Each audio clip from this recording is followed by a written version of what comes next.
again to my YouTube channel, Rosel Just Vlog. Sa mga bago pa po sa akin channel guys, please do subscribe it and click the notification bell para po updated po kayo sa upcoming videos na gagawin ko. So for today guys, we're going to unbox a sweet cocoa chocolate. It is a Japanese brand na we're going to open.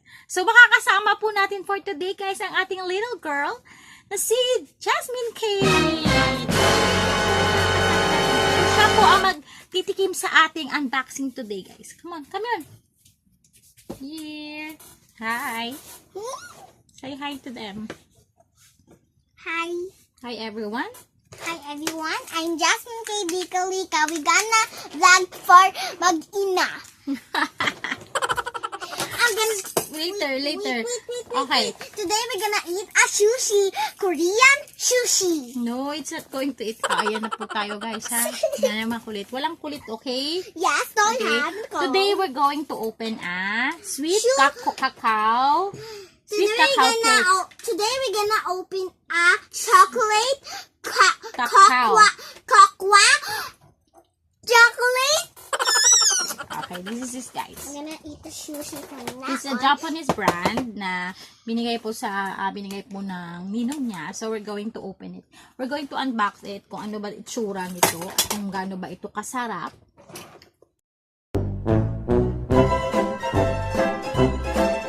Okay. So here it is. Yummy sushi. No, it's not sushi. It's a sharpener. No, yeah, it's a sharpener. Ito na guys, itikman na po natin ang cacao cake. So, eto po siya. Ayan, binuksan na natin. Ayan. So, ito yung type. Yummy super cake. Japanese cake. Yummy Japanese cake. Soft. I want to eat that. Masarap siya guys. Kakaiba po siya. Diba? Alam naman po natin pag gumawa yung mga Japanese guys, lalo na pagdating sa pagkain, napakasarap po at parang ang linis-linis. Yung quality po talaga sa kanila is kakaiba. Yan po talaga yung ano pa sa Japanese food. Yung quality nila is yung best po sa kanila. So yung i-rate po natin guys from 1 to 10 po itong cacao cake guys. I-rate po namin siya ng 10. Dahil hindi lang po bukod po sa chocolate siya, pure cacao po siya. Yung nalalasahan po namin siya guys is chocolate na may pagka talaga, cacao talaga siya. Ayan guys. Ayan. Gustong-gusto po niya guys. Gustong-gusto po niya. Kasi ito po siya, hindi po siya mahilig sa masyado sa cake. Pero this one, nagustuhan niya. At ang maganda nito guys is nakapack po siya. Kasi di ba yung bata, hindi naman nauubos ng bata yung isang malaking slice talaga ng cake. So the best po to sa kanila. Para bibigyan mo na silang isa, pag naubos sila, another one na naman.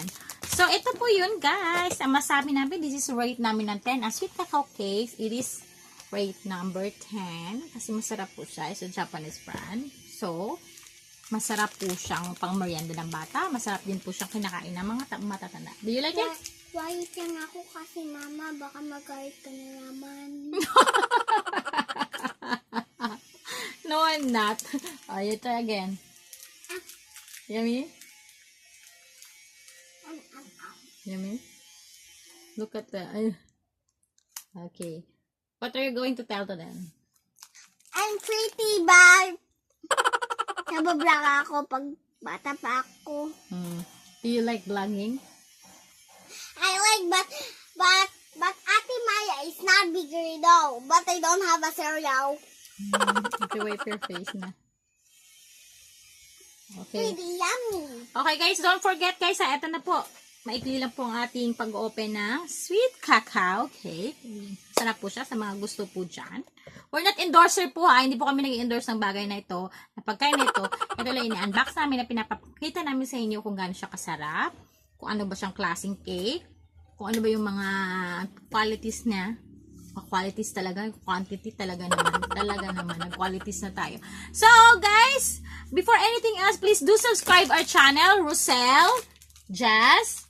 Okay, kakain po siya, guys. Rosel Jazz Vlog.